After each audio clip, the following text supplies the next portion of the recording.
Morning, everybody. So just a question. Is everybody here a nurse? Is anyone who's not a nurse? What do people do other than nursing?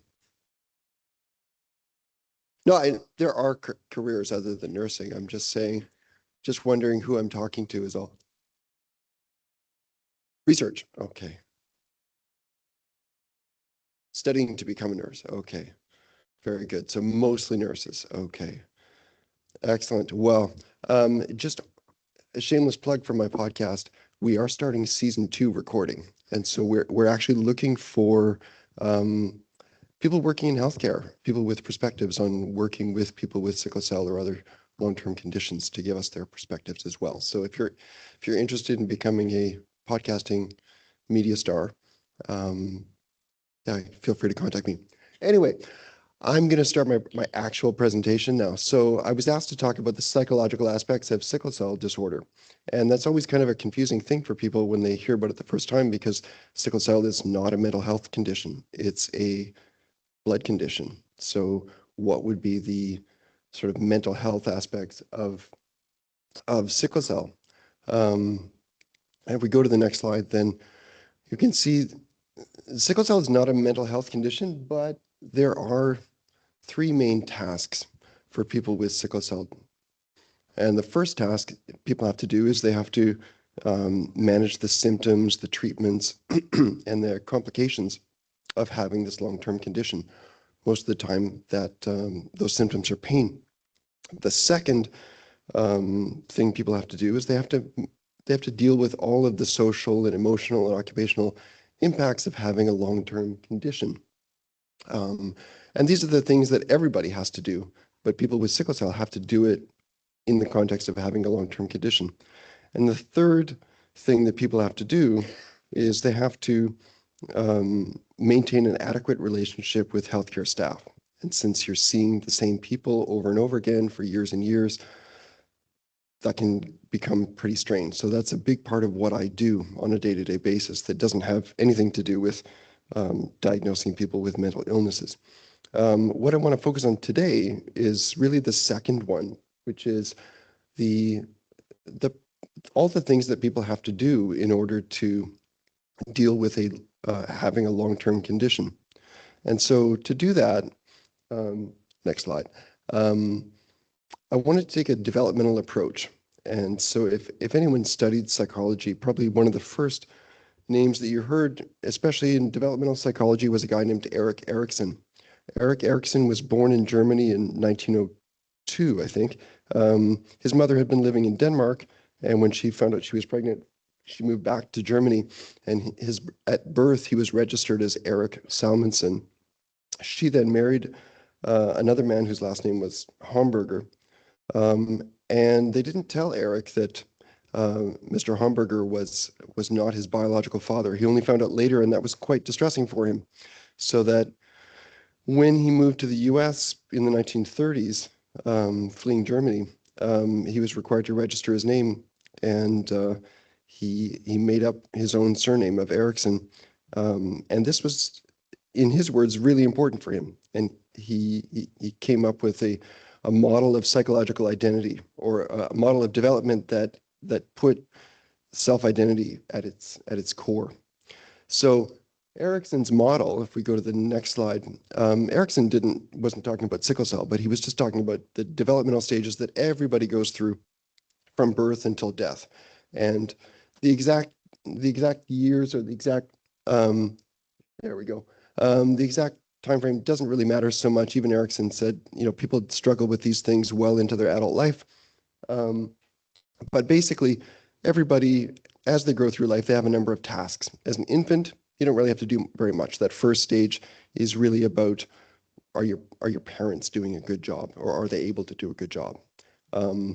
And the second stage is really the first time that any kind of demand is put on a person. This is why psychologists are very interested in potty training. And the third stage is it's initiative. You're a toddler, you're walking, you can do stuff yourself for the first time. Can you develop initiative? So if we think about how maybe sickle cell might affect that, obviously, if parents are not able to care for a child with sickle cell because they've been diagnosed with a disorder they don't know anything about or don't know what to do, or they're stressed about it, or they're terrified that their child might die at any moment. That can affect the way parents interact with kids and give them opportunities to do things, explore things, try things new. And if we go to the next stage or the next slide. So next stage, you're in school, you're learning skills, you're trying to develop competence. Stage 5 was really key for Erickson. This is the who am I kind of stage, differentiating yourself from your parents and becoming a person yourself. And then sort of in 18 to 40, this is where we start to see people with sickle in the adult service. The whole point here is you're developing relationships, right? How do I want to relate to other people? Who am I going to be with? And so in terms of, sickle cell can affect all of these things in terms of performance in school and your ability to accomplish things. How does having a condition, having symptoms, having to take medications to manage that, how does that affect your identity? And we're going to talk a little bit later about how the things we do to treat sickle cell and the impact of different medications can actually impact people right at the moment where they're trying to develop relationships with people and how that affects them as they go on. And last slide. So later in life, you're thinking about how do you contribute to society, and that's in terms of work or parenting. Obviously, that affects people with sickle cell quite a bit. Obviously, 40 plus years old, this is where people start to develop chronic long-term complications, including chronic pain and disability. And of course, 65 plus, people are reflecting on a life well lived or not. And so I think there's just one little chunk we can think about all the different things that affect people going through these stages.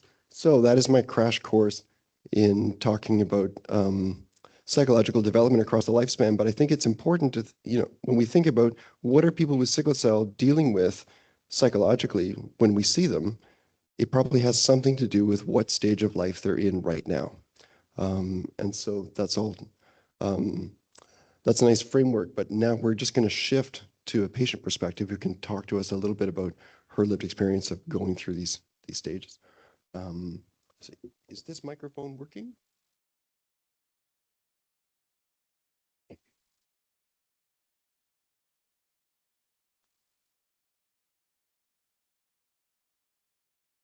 Hi.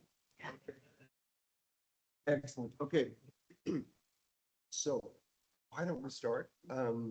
I know you very well, but why don't we just give people a potted bio of just who are you, what do you do, where what's Hi. So my name is Ibie. I'm 36 years old now, and I started off originally doing a lot of creative stuff like art and design, commercial music performance, but that has changed as I've gotten older. So I now am looking into a lot of advocacy work and working with children and teenagers with complex either physical, mental, or neurological issues and helping them creatively express themselves. And I was born here in London, but my sickle cell treatment and journey didn't start until much later. I was about maybe 19. Are we on? Yeah. Okay. So why don't we start with, when did you find out you have sickle cell? So we found out properly as a family when I was about 8. However, we had been told from birth, but this was not explained in depth to my mum. Now, I'm Nigerian, so sickle cell is not unknown there. However, understanding what being told your child is HBSS means, especially when she's had a complicated pregnancy, she's not hearing any of that at all. I then had a traumatic car accident at 6 years old. And again, a doctor mentioned to her, I'm surprised she's not having a crisis, but let's see how she does through the night. My mom had no idea what she was talking about. It wasn't until I got to 8. And then sickle cell showed up with pains, me catching infections often, and so on. And we were told properly. Did you not get any symptoms before then? No, I was tired all the time, but that was it. That was it. Okay. So you find out at 8 years old, you've got sickle cell, you start having pain. Then what happened? Then what happened? So we found out when I was around 8, and during this first real crisis, it was misdiagnosed as many things until I got to St. Mary's. Then sickle cell was quiet for about 10 years. I had sickle cell pain, and there was one incident of a crisis when I was 15. However, I didn't have the understanding of what was happening to me, and it was quite difficult for my family to accept that I was living with sickle cell in the first place. So there was a real gap in understanding. I thought the minor pains you get in with, joint pain and so on was something everybody experienced. It wasn't until I got to 18 years old I learned it was really different. But you were dealing with the aftermath of the car accident. Yes, yeah. The aftermath of the car accident, I had one leg that was slightly shorter than the other, but it's not noticeable. And that healed up quite quickly. I was 6 when this happened. So by 7.5, 8 years old, I was back at school and playing. But relatively, sickle cell was very quiet. I had one noticeable incident of us having to go to A&E and pain flaring up at 15, but that was it. I also was, now I understand it to be endometriosis, but at the time we didn't know that. So that was also affecting things. But again, during all that, sickle cell was completely silent. So we didn't know really anything. Right. So at that point, things have been pretty quiet up until 18. Yes. And then what changed? So at 18 years old, I was dealing with the usual, where am I going to go to uni? What am I going to study? Am I going to be able to manage? All this identity crisis you have when you're a teenager. And with all that stress came my first real crisis at 18.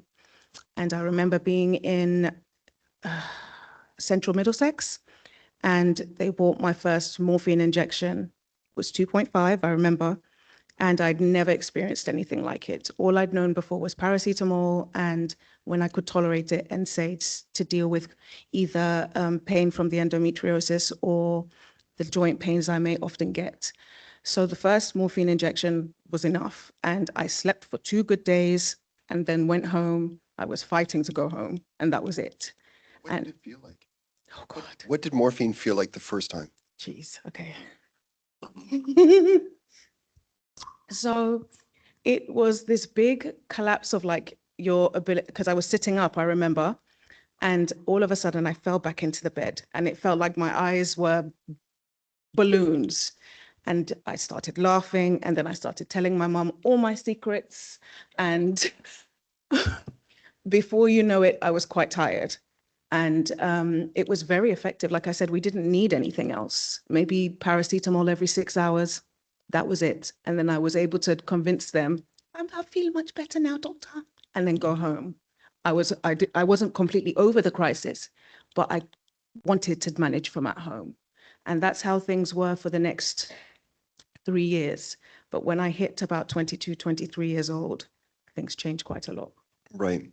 So you'd gone your whole life with aches and pains that you thought were normal. You didn't know they were sickle cell. They weren't too bad except for a few crises, but you were dealing with other pain from the car accident, endometriosis, and so on. Then you get morphine for the first time. It works great. Yeah. Yes. It was. Was that like in terms of figuring out how you're going to live? So because for the next 2 years, it was just one crisis a year, I didn't really have to adjust anything. I was on my penicillin, which I didn't take, my folic acid, and dihydrocodone at most if I was having a flare up. I remember I would hesitate to call the ambulance because the whole process of cannulation and so on was scarier than dealing with the pain itself.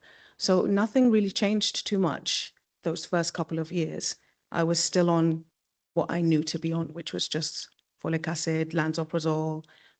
I think at the time, I cannot remember the name of the NSAID, but I was becoming intolerant to that. And that's where dihydrocodone was introduced instead of that. So the crises were happening sort of once a year. Mm-hmm. And then when did things kind of get worse or start to get worse? So my first year of university, I really loved because by this point, my GP had impressed on my very Nigerian mum, let her study what she wants to study. If she's going to stress over school, let it be something she actually likes studying.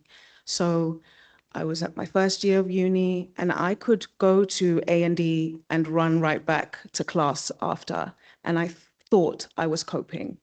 When I got to second year and the work level increased, that's when things became a bit shakier.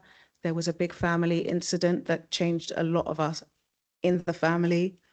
And I was dealing with more stress and more complications from the endometriosis. And before I know what was happening, what was once a year became twice a year, which quickly became every couple of months.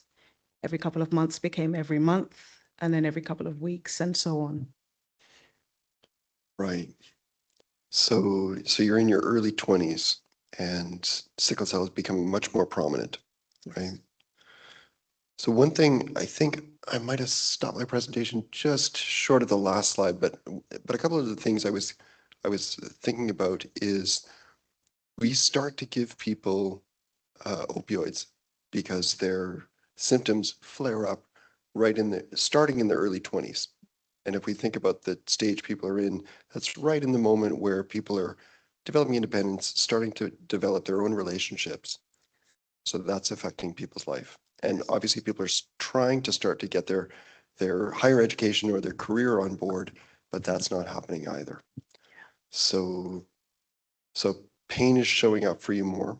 Yes. And the last thing I was going to mention is maybe not for you, but for a lot of people that I talk to in older generations, the message people were getting explicitly was that you're not going to live very long. Yes. You're probably not going to be an adult. You're Yes. never going to amount to anything. Nothing. It's not worth putting any resources into you because you're just going to die soon. Mm. So if you have no sense of the future, what motivation is there to strive for anything through these stages? Yeah, there isn't really any. I'm lucky because I was about 18, like I said, when I started to have to interact with the sickle cell services. But the message of, you die early and not to plan ahead so much was still there. And one thing I really struggled with was getting a lot of, let's say, cautions about how to take the medication with no real information to back it up, and not really being given an understanding of the things to look out for and protect yourself from. So when you add that to having no sense of long-term thinking or, no reason to plan, making decisions the way your peers might it's a different thing. You're actively compromised. And when I got to my mid-20s and sickle cell was in full swing showing up, I started to attend Hammersmith, and I would hear, don't take the morphine medication. Why, doctor? From the nurses. So No, this is no offense, nurses. no. This is from both nurses and doctors. And question, okay, why, doctor? What's the reason? It's not good.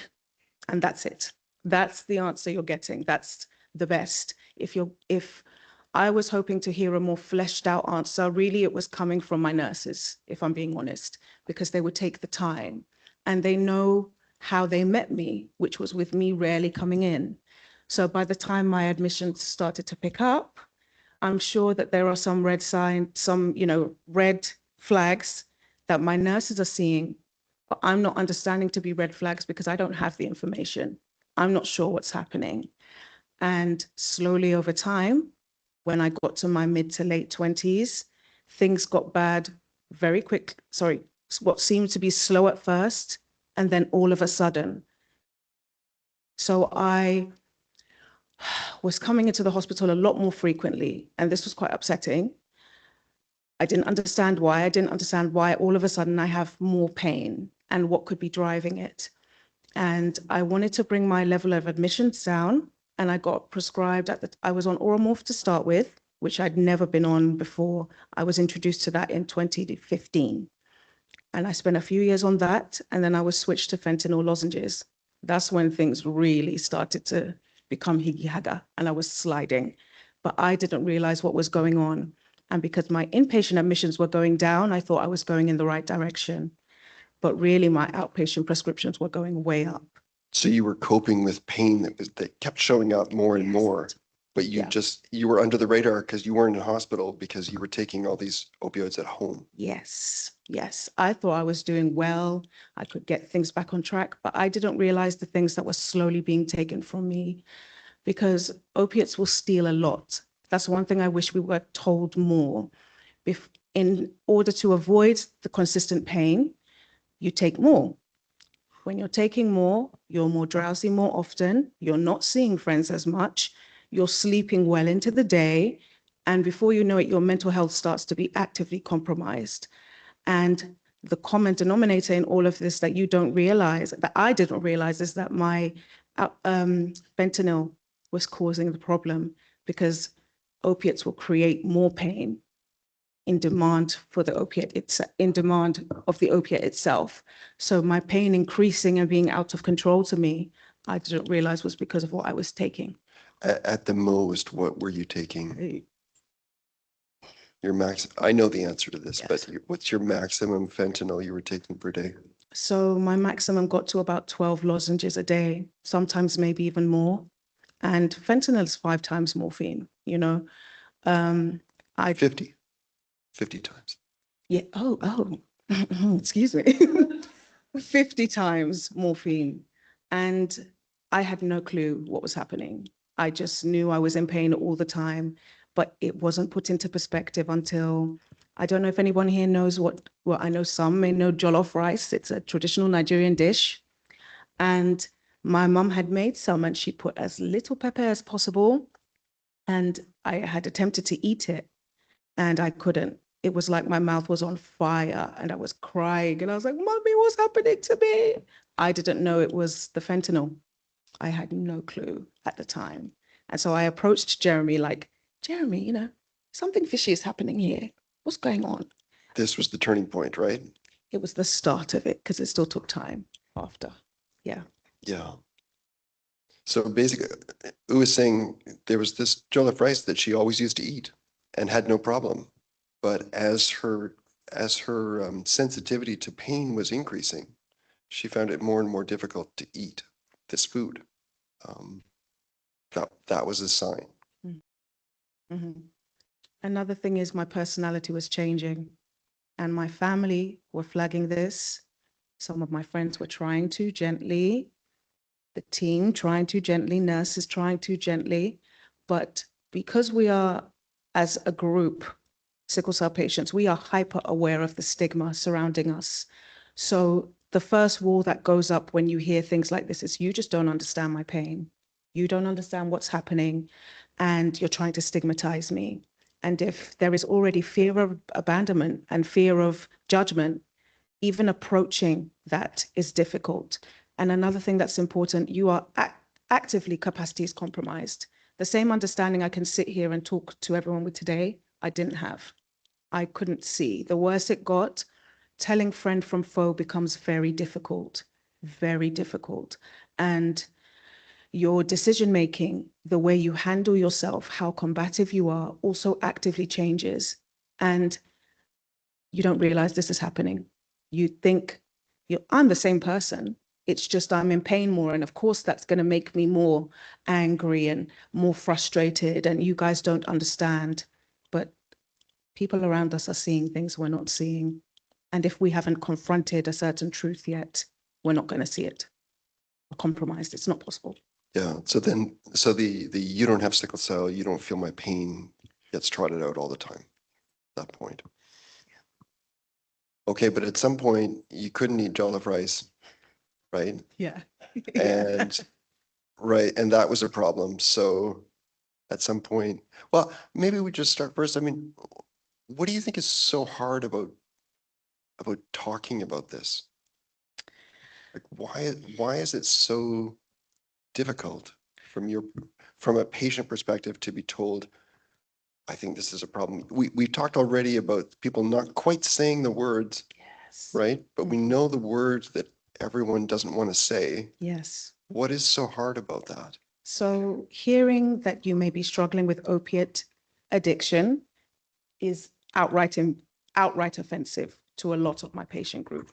I now understand it for what it is, but there are many to this day that will even say addiction is not possible for us because we have pain, which isn't true.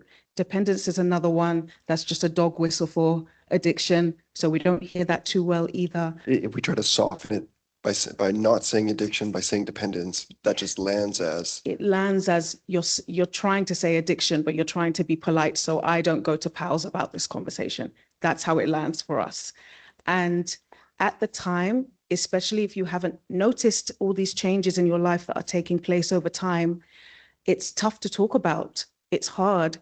The lower and lower I got, the more I started ending up in hospital again. Again, your capacity, your ability to even conceptualize what's happening to you is compromised. So there are all these fires burning and relationships and bridges burning that you don't realize why. And it's because the team, the nurses have noticed something you haven't. Your family, your friends have noticed something you haven't. But to accept that thing is so difficult because nothing makes sense at the time. And you really have to hit a hard rock bottom before you really can take in what's going on. And I did. I really did. And that's when it was unavoidable to not have to look. so then you get referred to Jeremy. And I come along and I say, you'd have less pain if you took less opioids.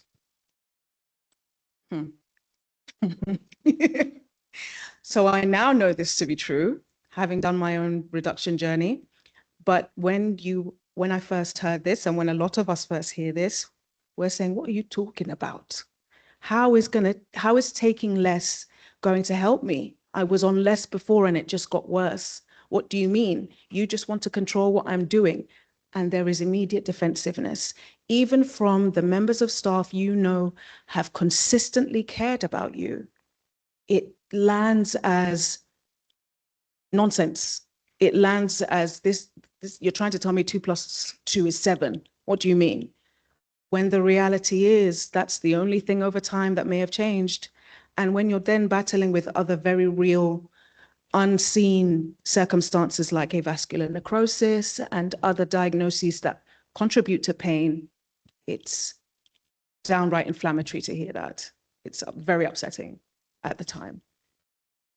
So at the time, it's almost impossible to say to somebody, you have an opioid addiction. Yes. To stop that. Yeah. And I wonder is one thing that makes it so difficult, is there the idea that addiction is something that cannot be fixed or cured, or once you're in this situation, the only thing to do is just absolutely nothing. Just you have no painkillers for the rest of your life. Yes. Yes. And that's scary for us because, excuse me, I'm going to be very real here and say I had an incident where I was dealing with my medication in the hospital and others' medication in a way I really shouldn't have been. And at the time, I was greatly influenced by the recent loss of a friend who was a fellow patient and my own relationship with my team, who I had always had good rapport with, was burning. And I didn't trust anybody. I didn't trust the service, nothing. And there is a sense of taking matters into your own hands in a way that's nothing but destructive. But I couldn't see it as that. I saw it as taking control. And when this incident happened, and it really forced me to take a look at the fact that everything around me was burning. And another recipe for disaster is when you have fellow patients that are also drowning with you and feel the same way as you. Sometimes you can influence each other's bad behavior. And then when everything blows up, you find yourself standing alone. So I really was standing alone. And I approached Jeremy, who then encouraged me to approach our lead consultant. And the fact that I was received with nothing but grace, and they believed in me even though I didn't, because I really didn't think I could do reduction. I'd always wanted to. It had always been a goal for me, but I didn't think it was possible for me anymore at this point. I felt like if I'm this if things are this bad, they're always going to be this bad. And I don't know what's supposed to happen next. But that moment was, for me, because there's no light down there. When there's no capacity, you don't have anyone you can trust. And that was a moment of, there's somebody still reaching out to you, even though you yourself don't know if you can stand, they're willing to help. And it took time, and this process does take time to get to a point where progress stabilized, because we had tried before. Since 2018, we tried setbacks, I was finding it difficult, to be honest, scared of rejection, slip, try again. And that went on for about 5 years. Yeah. So that was a multi-year process, and relapse is common. Yes. When we really started making consistent progress, I mean, there's a few things to do. One is shifting away from short acting to long acting. And then in terms of reducing, it's really gradual. Most people think a gradual reduction is reducing by, I don't know, 25% every a week or something. It's a lot slower than that, right? So we've been making consistent reductions from, I think, what was a high for you of somewhere around 180 milligrams a day. Yes. Equivalent. Yes. To where you're at now, and that's been going on for a couple of years now. Years, yeah. Right? Yeah. And where are you at now? Okay, I started off on, like Jeremy said, 160 to 180 milligrams a day, and that's with short acting not included. And I'm now on 20 milligrams a day with no short acting included. And it has been one of the most challenging processes of my life, but definitely the most worth it. Definitely. Yeah. So went from 180 to 20 per day. Yeah. This is the part where you clap. Yeah. Right. So, you don't have to go to zero, and certainly not right away, right? 180 milligrams is a really dangerous level of opioids per day. 20 milligrams, much, much safer, right? Yes. So that's a huge amount of progress, right? And it takes a long time. So I guess the message for staff would be, if you see someone who's using opioids like way too much, right? It's okay to urge them to make even just really small changes. Yes. You don't have to say, stop taking that, right? Because that just lands as you want to take them away. Agreed. And the fear of abandonment, the fear of judgment sometimes stops us from feeling like we're able to talk to staff about it. The thing that's also important is being able to meet us where we're at. Because for some of us, especially the older sector of my patient group, who it was, you're not going to live long, just take these opiates, hearing that they're going to be the thing that doesn't help, reducing is going to be what helps, is counterintuitive to us. And also being able to say, we will work with you, as opposed to we're going to tell you what to do, because that's the thing we're scared of, that all control will be taken away. If a patient is at, let's say, 50 milligrams twice a day, then switching them over to a long-acting version of that with maybe a short-acting dose that makes them feel like they're not having to give everything away at once is the beginning. And again, I want to stress, this takes time. I started working with Jeremy in 2015. It was 2018. We had the discussion about my inpatient and outpatient admissions. The big collapse was 2022, 2023. And it's now we've made the type of progress I have. And I'm still working towards zero. I will never stop working towards that goal. And the things I've been able to gain back have been unimaginable. My trust with my team, my ability to communicate with them and lean on them, fix the relationships in my life, deal with some glaring mental health issues that were kind of being covered by the fact that your capacity is compromised on high amounts of opiates, and neurodivergence, which we didn't know was a thing for me at all. And I just want to emphasize, so as we went and you're gradually reducing, right? And at some point you notice your thinking changes. Yes. Right. What was that like? How would you describe that? That was nice. I'm going to be honest, because for so long my thinking was clouded. with nothing but negativity. But you didn't know it was cloud. I had no clue. I was clueless. I would think I was dealing with the same capacity I'm talking to everybody else with, but I really wasn't. And as I started to reduce and I started to get back who I know to be me, it was nice to kind of rediscover and reintroduce myself to myself. But also, again, the added blessing of your pain does decrease as you're reducing, you know, pains that were unimaginable for me to deal with before, I can now manage, you know, with like maybe some soluble paracetamol, Buscopan, maybe a lidocaine patch, and that's it. Whereas before it was, oh my God, I need to go to the hospital. And it wasn't that bad. But I didn't know that because it was that bad at the time to me. So getting those pieces of yourself back and the reward of your team starting to trust you again and see your capacity and express how much they believed in me was priceless. The encouragement from family, friends who understand, it was everything. And that's what incentivizes me to keep going. The benefits outweigh the loss. And I think with my patient group, if we could conceptualize this and really see it, it would change everything for us. And so you made these changes and you said your thinking is cleared, your relationship with the team is better, your admissions are lower, Yes. your pain's better. What's going on in your, you know, your broader life in terms of relationships, family? Well, I was able to actually get a boyfriend. I was able to start interacting more with friends. I don't have the energy levels I had in my 20s. I don't have the social battery, but even being able to makes all the difference. Rediscovering my creativity, being able to advocate for those in and out of family or in the community who are on a similar journey to me, but don't have the language yet. They don't understand what's happening.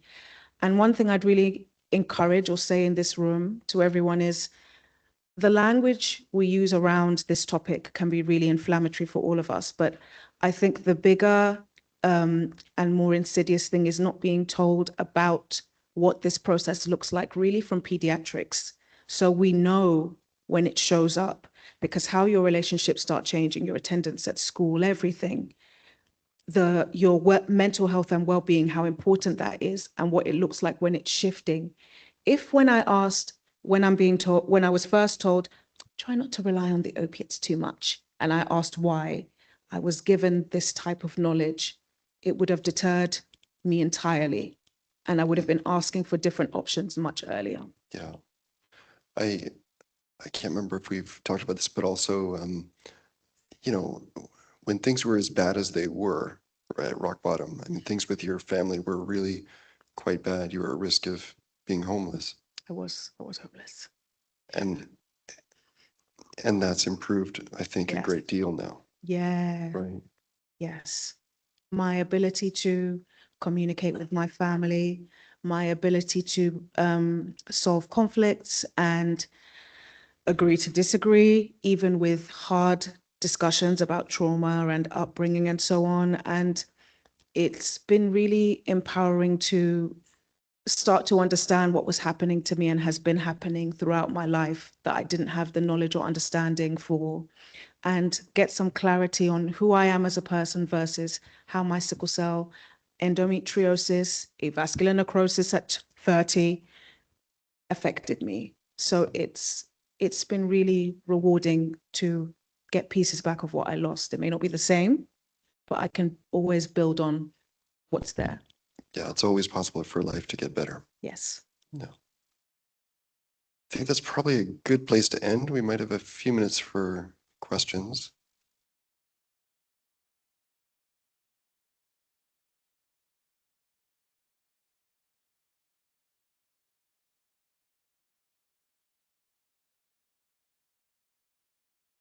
Oh,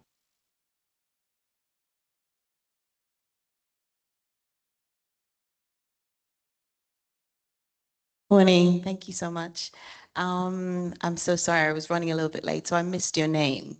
Uwa. Thank you so much for sharing your lived experience. It was really enlightening to hear you talk about the journey that you were on and just the length of time that it took. So I have a couple of questions. The first one is, what advice would you give to clinicians when they, as you identified, recognize the person who they no longer recognize? They're concerned about it. Given that you said from your personal journey, it takes your words, rock bottom. So what do we do in the meantime until that person gets there?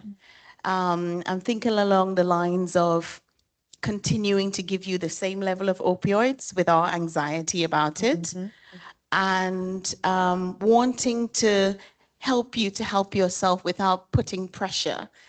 How, like, I don't want to put the burden on you, but kind of like for the clinician sitting back watching this havoc going on, or this car crash, Yes. it impacts us as well because we feel like we're contributing.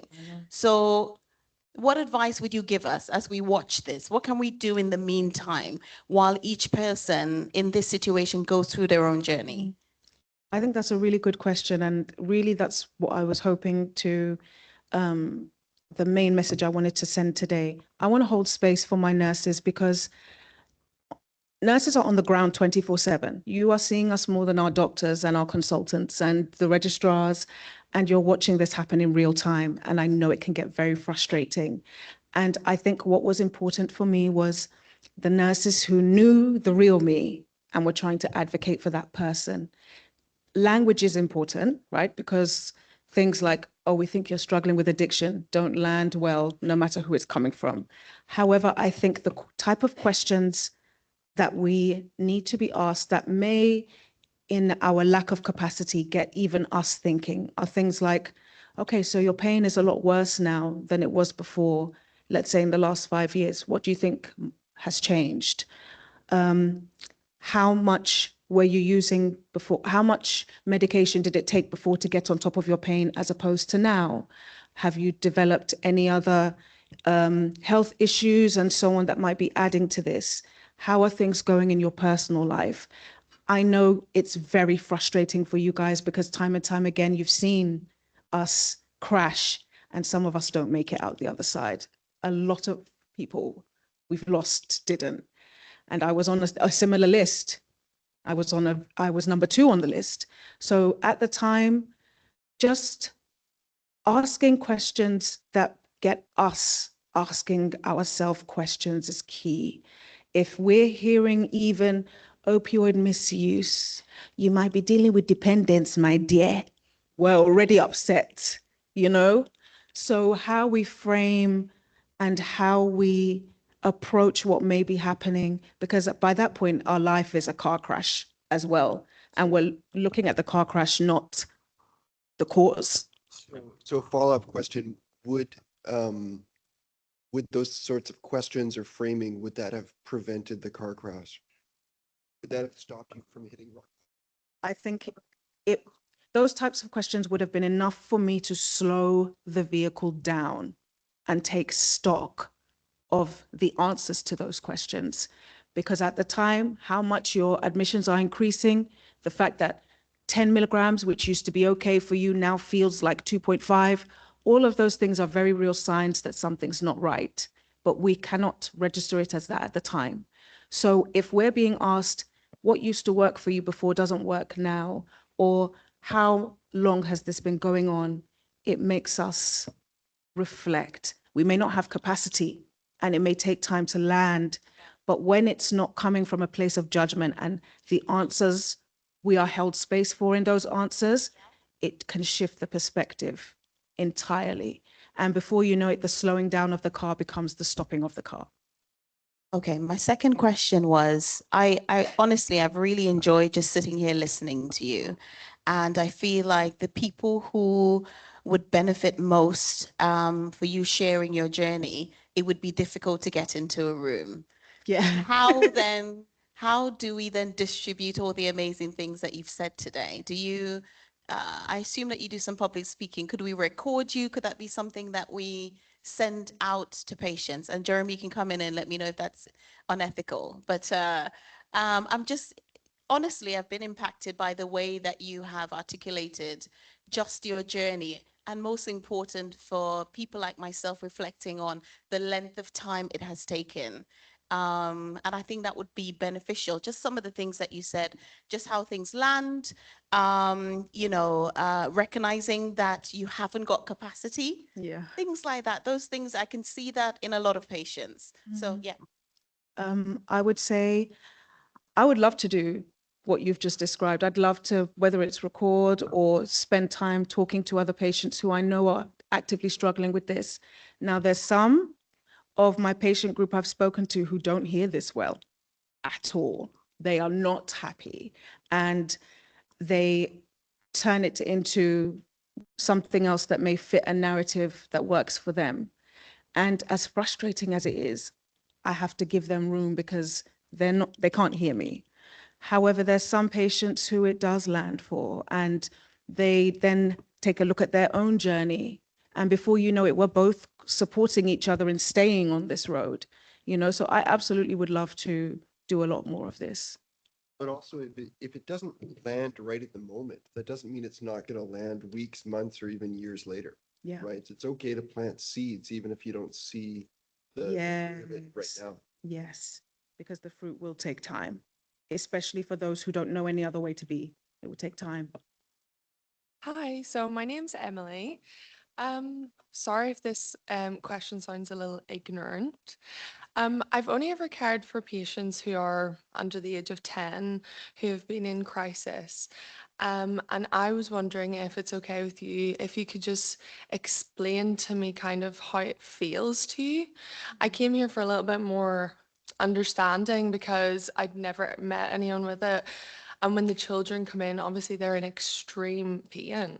And I don't know how that feels. So, and they can't articulate to me, they're just crying and obviously reduced activity in their daily life. So if you could, I don't know if there's something to compare to. I don't know if each crisis feels the same, how it affects you, if you don't mind. Thank you. No, I don't mind. This is a question I get a lot, and we get a lot.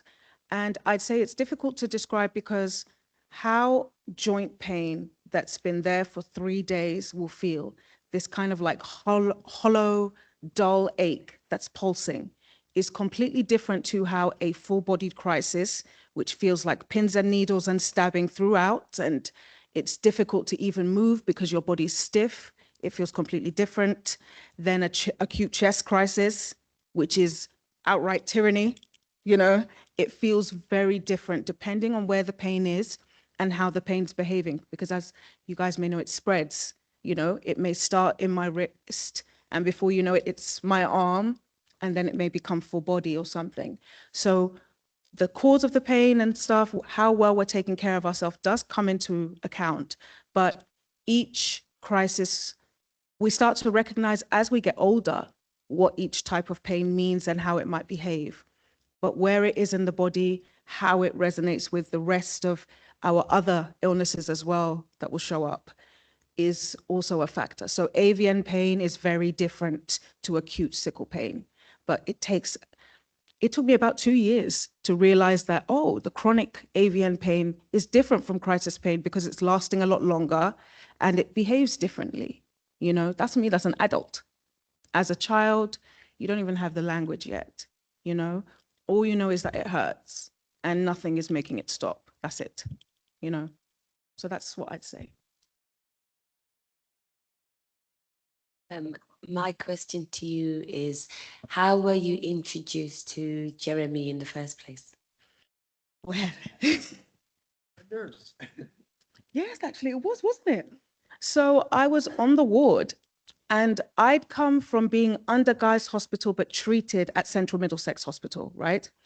And I had just made the move to Hammersmith, maybe about 6 months to a year prior, and they didn't have a clinical psychologist yet, but I'd worked with one before. So when a nurse said, we have a clinical psychologist, would you like to speak to him? And I was like, yes, please. I had no idea we'd be embarking on a 10, 11-year journey at all. But I think it was Jeremy's overall openness and the way Jeremy can hold space for my experiences that made it easy for me to continue to want to work with him. Because without judgment, some of us are just interested in someone validating our pity party, validating how hard it is and, oh, you struggled so much to get down the stairs, rather than, didn't you feel good when you got down the stairs, you know? So I think working with Jeremy, the difference was his belief in me never wavered, even when mine did, and he showed that from the very beginning. Hello, thank you for very, very inspiring talk. Having sat just last week with a patient similar to yourself, I think we're 7 years down the line, and so I totally hear your journey. A couple of things strike is that not all areas will have access to psychological support for their patient group, and even when they do, sometimes you gladly accepted the psychology, but a lot don't accept the psychology of it. But I'd say congratulations on your journey, and I do understand it's a long process. As I having sat last week, it resonates totally, this journey that you're on. And my final thing is, how is the jollof rice now? It's fine, I can eat it now. I had some last week, rice with some stew. It was nice. And it's nice to be able to get that part of my life back, So final question. Hi, thank you for sharing your story. I love your earrings, by the way. Thank you. How did the pandemic affect your journey? So the pandemic, I think, affected all of us in ways, and this is society as a whole, in ways we didn't expect. And what I didn't realize was becoming a struggle for me after was leaving the house. So I still saw Jeremy regularly, and I'd gotten an avian diagnosis some months into it, and I got COVID very quickly into the pandemic. And long COVID was hell to deal with. So I felt kind of shaken up for a little while and didn't know which way to begin to go in terms of, when society reopens, how am I going to interact with it? And if I'm being honest, I'm still struggling with this. I'm still finding it difficult to not feel anxious if I have to take public transport, or be worried about if someone's coughing on the bus. Before I know it, I'm going to get home and I'm coughing, and then I'm in RHTU. Oh, goodness. No. All this anxiety and all this stress surrounding getting infected with anything suddenly became my problem. And being able to reliably, one thing I want to say, and again, I want to hold spaces for you nurses, because I know that time was hell for everybody. And there are some nurses that I have never seen shed a tear, never shake, that were actively breaking during that time.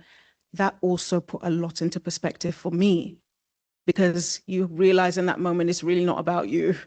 If there is a ward at full capacity, and there's one sister in charge and one HCA, and that's it, you're in deep trouble. They're in deep trouble. The buzzer doesn't stop ringing. All you're hearing throughout the night is beep, beep, beep, beep, beep, beep, beep, beep, and it doesn't stop. And no one has come for handover. So it really put a lot into perspective for me in that time, in terms of this fact that this is a collaborative process. It's not me versus the nurses. It's not me and my pain versus the nurses and doctors. It's us versus living with sickle cell. And that's how we need to be looking at it. And we need to also do a better job as patients of making room for the fact that our nurses and doctors are human, and we need to have the same grace that we're expecting or hoping for.